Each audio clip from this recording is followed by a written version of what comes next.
A partir de que deixa de comunicar, per saber què feia Delta Zero llavors, tenim una altra caixa negra, també objectiva, no manipulable, que és el rastre via GPS.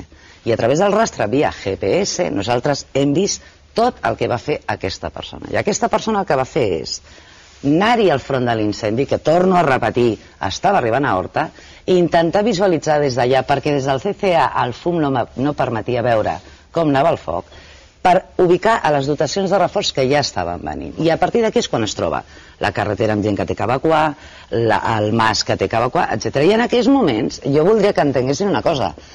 Els bombers o els comandaments dels bombers, que són els que es comuniquen, no parlen tot el rato. Decideixen què fan i ho fan. I després tornen a parlar. Crec que ha estat una actuació impecable. No costa parlar-hi perquè jo no sóc la persona competent en l'àmbit de la prevenció d'incendi. No és veritat, si hagués hagut relaxament els bombers no haguessin mort. Toma, Guillem. ¿Eh? Nos viene por el otro lado también, por todos los lados. Derecha, izquierda. Arriba.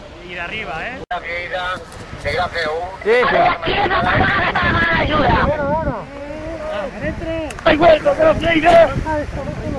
Impecable. Delta Cero de tercero, Delta 01. Vale, nosotros ya nos hemos quedado aislados en este lado. Tenemos el fuego a 50 metros del vehículo y ha saltado la carretera. Al poc que acabe de coronar la cadena ya que vi aquí, que va interesante aquí no está. Ricard, ahora no quiero esa información, quiero saber que llega hasta ahí.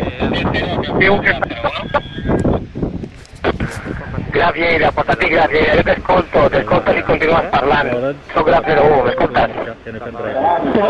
¿Esteu caminant o esteu a dintre del cotxe? No estem a dintre del cotxe, el cap del cotxe està baix. Parla amb Secat, tu saps, Vale, vale, ells estan enviant cotxes cap allí, a veure si es troben, I per tant les afirmacions d'engany i de mentida són afirmacions que em repugnen profundament. Estic indignat davant de les acusacions de mentida i d'ocultació, que el govern no enganya. Són afirmacions que em repugnen profundament.